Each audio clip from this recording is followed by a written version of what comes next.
Breaking news చూస్తున్నాం. ఆదాయానికి మించి ఆస్తులు ఉన్నాయనే ఆరోపణల నేపథ్యంలో శనివారం ఏసీబీ అధికారులు కాళేశ్వరం ఈఎన్సీ భూక్యా హరిరాంపై శనివారం కేసు నమోదు చేశారు. ఈ మేరకు అర్ధరాత్రి ఆయన్ను న్యాయమూర్తి ఎదుట ప్రవేశపెట్టగా 14 రోజుల పాటు జ్యుడిషియల్ రిమాండ్ విధించారు. దీంతో హరిరామ్ను పోలీసులు నేరుగా అక్కడి నుంచి చెంచల్గూడ జైలుకు తరలించారు. తనిఖీల్లో భాగంగా ఏసీబీ అధికారులు హరిరామ్కు చెందిన ఇల్లు, కార్యాలయాల్లో, బంధువుల నివాసాల్లో ఏకకాలంలో 14 చోట్ల సోదాలు నిర్వహించారు. దాదాపు ఆయన పేరు మీద ఉన్న 200 కోట్ల రూపాయల ఆస్తులు ఉన్నట్లుగా గుర్తించారు.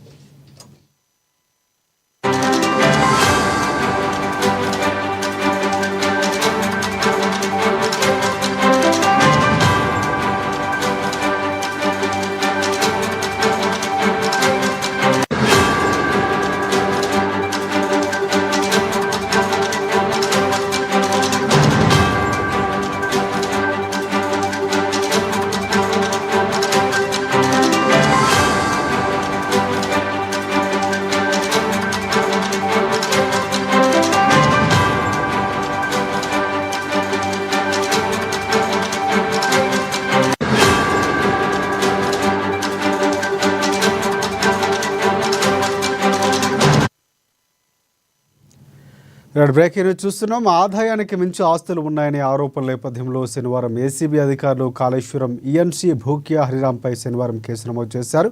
ఈ మేరకు అర్ధరాత్రి ఆయన్ను న్యాయమూర్తి ఎదుట ప్రవేశపెట్టగా 14 రోజుల పాటు జ్యుడిషియల్ రిమాండ్ విధించారు. ఇదే అంశానికి సంబంధించి పూర్తి అప్డేట్స్ అందించేందుకు మా ప్రతినిధి హరీష్ మనకి ఫోన్ లైన్లో సిద్ధంగా ఉన్నారు. ఎస్ హరీష్, చెప్పండి. ప్రధానంగా 14 రోజుల పాటు జ్యుడిషియల్ విధించారు. ఇప్పుడు ప్రధానంగా ఎక్కడ ఉన్నారు హరిరామ్? దీనికి సంబంధించి అప్డేట్స్ ఏంటి? రైట్ రాజశేఖర్, కాళేశ్వరం అక్రమాలపై కూడా ఏసీబీ గురిపెట్టింది. ఇక ప్రాజెక్టులో కీలకంగా పనిచేసి ఇక ఏదైతే అక్రమంగా సంపాదించిన ఆరోపణలు వస్తున్న నేపథ్యంలో ఇక ఏసీబీకి సంబంధించి కూడా సోదాలు నిర్వహించిన నేపథ్యం అయితే కనిపిస్తా ఉంది. ఇక మొత్తంగా ఇరిగేషన్ అధికారులకు సంబంధించి కూడా పురడా చూపిస్తుంది. ఒకవైపు ఏదైతే NDA national dam safety authority నివేదికల ఆధారంగా రంగంలోకి దిగింది ఏసీబీ. కాళేశ్వరం ప్రాజెక్టులో కీలకంగా వ్యవహరించిన ENC engineering in chief Bhukya Hariram సంబంధించి కూడా ఆస్తుల పైన కూడా ఏసీబీ రైడ్ చేసింది. ఆయనకు సంబంధించి కూడా పలు ఏదైతే కీలకమైన ఏదైతే ఆస్తులకు సంబంధించి కూడా పత్రాలను స్వాధీనం చేసుకుంది. నిన్నకు సంబంధించి కూడా అర్ధరాత్రి వరకు ఆయన సంబంధించిన ఇళ్లలో కావచ్చు, దానికి సంబంధించిన బంధువుల ఇళ్లలో సోదాలు నిర్వహించింది. ఏసీబీకి సంబంధించి కూడా 14 ప్రాంతాల్లో సోదాలు నిర్వహించారు. హరిరామ్ సంబంధించిన భారీగా ఆస్తులను గుర్తించినట్టుగా తెలుస్తుంది. వారు ఆయన పేరుతో కాకుండా తన భార్య పేరుతో కూడా ఆస్తులు కలిగినట్టుగా కూడా పత్రాలను స్వాధీనం చేసుకున్నారు. ఇక బంధువుల పేరుతో హైదరాబాద్ కు సంబంధించి కూడా మాదాపూర్, శ్రీనగర్ కాలనీ, ఇక నార్త్ ప్రాంతంలో అంటే ఏదైతే ఇట్లాంటి హైటెక్ సిటీ ప్రాంతాల్లో కూడా ఆయన సంబంధించి కూడా భారీగా ఆస్తులు ఉన్నట్టుగా కూడా తన బంధువుల పేరుతో ఆస్తులు ఉన్నట్టుగా గుర్తించారు. దాంతో పాటుగా మర్కుక్ మండలికి సంబంధించి కూడా వ్యవసాయ భూమి కొనుగోలు చేసినట్టుగా గుర్తించారు. ఇక బొమ్మల రామారంలోకి సంబంధించి కూడా ఒక మామిడి తోటకు సంబంధించి ఒక ఫామ్ హౌస్ ఉన్నట్టుగా గుర్తించారు. అంటే ఒక ఈఎన్సీ అధికారిగా ఉంటూ ఇక ఇట్లాంటి అక్రమ ఆస్తులు కలిగినట్టుగా కూడా ఏసీబీ గుర్తించింది. ఇక నిన్న సంబంధించి కూడా అర్ధరాత్రి వరకు భూక్యా హరిరామ్ సంబంధించిన ఆస్తుల పైన కూడా ప్రధానంగా ఏసీబీ దృష్టి సారించింది. ఆ కోణంలో కూడా రైడ్ నిర్వహించింది. ఆయనకు సంబంధించి కూడా ఆదాయానికి మించిన ఆస్తులు ఉన్నట్టుగా కూడా ఏసీబీకి సంబంధించి కూడా నిన్న భూక్యా హరిరామ్ సంబంధించి కూడా అరెస్ట్ చేయడం జరిగింది.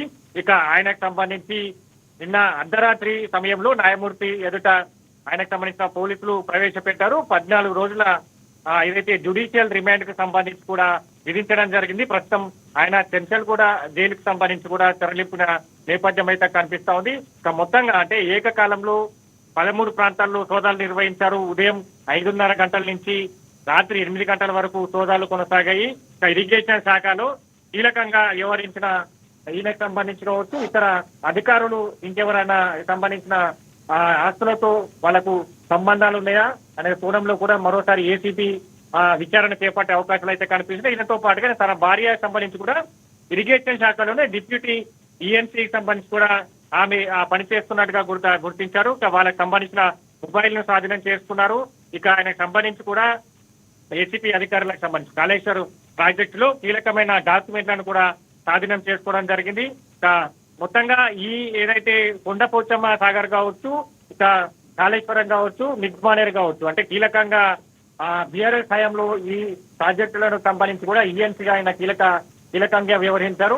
ఆయనకు సంబంధించి కూడా పెద్ద ఎత్తున ఆస్తులను కూడబొట్టినట్టుగా కూడా ఎన్డీఏ ఏదైతే నివేదిక ఇచ్చిన నివేదిక ఆధారంగా కూడా ఏసీబీ రైట్స్ నిర్వహించే ప్రస్తుతం హరిరామ్ నాయక్ సంబంధించి కూడా ఆయన ఏదైతే 14 రోజుల రిమాండ్ లో చెంచల్గూడలో ఉన్నారు. ఈ కేసుకు సంబంధించి కూడా మరికొంతమందిని ఏసీబీకి సంబంధించి కూడా విచారించే అవకాశాలు అయితే కనిపిస్తున్నాయి. ఈ కొంతమంది ఇరిగేషన్ అధికారులతో పాటుగా విచారణ ఇచ్చే అవకాశాలు అయితే, ఎందుకంటే నిన్న స్వాధీనం చేసుకునే పత్రాలు కావచ్చు, ఆయన బంధువుల విచారణ కావచ్చు, ఇక ఫోన్లు స్వాధీనం చేసుకున్నారు కాబట్టి ఆ ఫోన్ కి సంబంధించి కూడా ఎవరెవరితో సంభాషించారు, మరోవైపు ఏదైతే బ్యాంక్ అకౌంట్ సంబంధించి కూడా ఎవరెవరికి ట్రాన్సాక్షన్స్ జరిగాయి, అన్నిటిపైన కూడా ఏసీబీ నిఘా పెట్టింది కాబట్టి ఇక పూర్తిగా ఈ అంశానికి సంబంధించి కూడా మరికొంతమంది అధికారులకు సంబంధించి కూడా ఏసీపీ రైట్స్ చేసేందుకు కూడా సిద్ధంగా ఉందని చెప్పొచ్చు రాజశేఖర్. రైట్. అంటే ఇంత ప్రధానంగా జరుగుతున్నటువంటి కేసుకు సంబంధించి హరిరామును కావాలనే పట్టించారా, లేకపోతే ఇలాంటి ఆరోపణలు కూడా వినిపిస్తున్నాయి. ప్రధానంగా ఎప్పుడు అంటే ఏ నేపథ్యంలో హరిరామును తీసుకున్నారు, అదుపులోకి తీసుకున్నారు, ఏమైనా దీని వెనక కోణాలు ఉన్నాయని ఏమైనా బీఆర్ఎస్ పార్టీ లేకపోతే కాంగ్రెస్ పార్టీ మధ్య జరుగుతున్నటువంటి రాజకీయ వారు ఏమైనా తెలుస్తున్నటువంటి పరిస్థితి కనిపిస్తుంది. ఎందుకంటే ప్రధానంగా హరిరామ్ చాలా కీలకంగా ఉన్నారు అక్కడ. సో కాళేశ్వరం ప్రాజెక్టుకు సంబంధించి, సో దీనికి సంబంధించి ఏమైనా ఇన్ఫర్మేషన్ ఉందా మన దగ్గర? ఖచ్చితంగా, ఎందుకంటే మొన్న నేషనల్ డ్యామ్ సేఫ్టీ అథారిటీ నివేదిక ఇచ్చింది. ఆ నివేదికలో ప్రధానంగా కాళేశ్వరం ప్రాజెక్టులో భారీ అక్రమాలు జరిగాయి, ప్రాజెక్టు కూలిపోవడానికి గల తప్పిదాలకు సంబంధించి కూడా స్పష్టంగా నివేదికలో కూడా పేర్కొనడం జరిగింది. ఇక డ్యామ్ సేఫ్టీ అథారిటీ ఇచ్చిన నివేదికల ఆధారంగానే ఏసీబీ రంగంలోకి దిగింది. ఇక దీంట్లో అంటే చీఫ్ ఇంజనీర్ గా భూక్యా హరిరామ్ నాయక్ సంబంధించి కూడా అప్పుడు కీలకంగా వ్యవహరించారు. ఇక ఆయనకు సంబంధించి కూడా ఇళ్లలో కావచ్చు సోదాలు నిర్వహించిన, ఆఫీసులో సోదాలు నిర్వహించారు.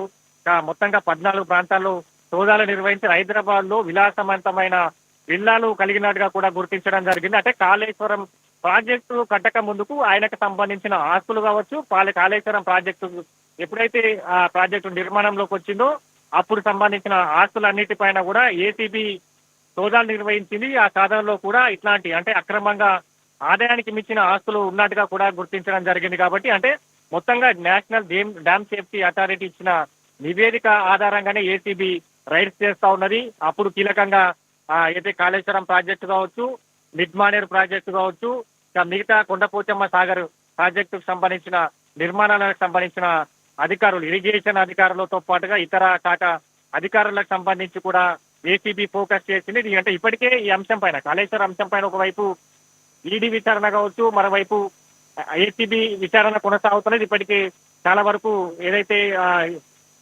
చీఫ్ ఇంజనీర్లు కావచ్చు, ఇంజనీర్లను కూడా దీంట్లో విచారణ చేసింది. ఇప్పుడు డ్యామ్ సేఫ్టీ అథారిటీ ఇచ్చిన నివేదిక స్పష్టంగా మన నివేదిక ఇచ్చింది. దీంట్లో అక్రమాలు జరిగే నివేదిక ఇచ్చిన నేపథ్యంలో ఏసీబీ సోదాలు నిర్వహిస్తా ఉన్నది. చూడాలంటే ఇప్పుడు హరిరామ్ నాయక్ సంబంధించి కూడా సోదాలు నిర్వహించారు. ఆయన ఆదాయానికి మించిన ఆస్తులు ఉన్నట్టుగా గుర్తించడం జరిగింది. కాబట్టి మిగతా సంబంధించి హరిరామ్ నాయక్ విచారణ తర్వాత ఆయన ఎవరెవరు పేర్లు బయటకు రాబోతా ఉన్నాయి, ఈ అంశానికి సంబంధించి ఇంకా ఎవరు ఏసీబీ రైట్స్ ఎవరిళ్లలో ఎవరు కార్యాలయాల్లో సోదాలు చేయబోతా ఉన్నారు. ఎందుకంటే నిన్న సంబంధించి కూడా జల సౌదను సంబంధించిన అక్కడ హరిరామ్ నాయక్ ఛాంబర్ లో కూడా సోదాలు నిర్వహించారు. పలు కీలకమైన డాక్యుమెంట్లకు సంబంధించి కూడా స్వాధీనం చేసుకున్నట్టుగా కూడా ఏసీబీ చెప్పింది. కాబట్టి ఇక ఈ అంశానికి అంటే ఇంకా మరికొన్ని రోజుల్లో డ్యామ్ సేఫ్టీ అథారిటీ ఇచ్చిన నివేదిక ఆధారంగా మరికొంతమంది అధికారుల పైన కూడా కొరడా జల్పించే అవకాశాలు అయితే ఉన్నాయి. Rajasekhar. Right. Thanks for updates Harish.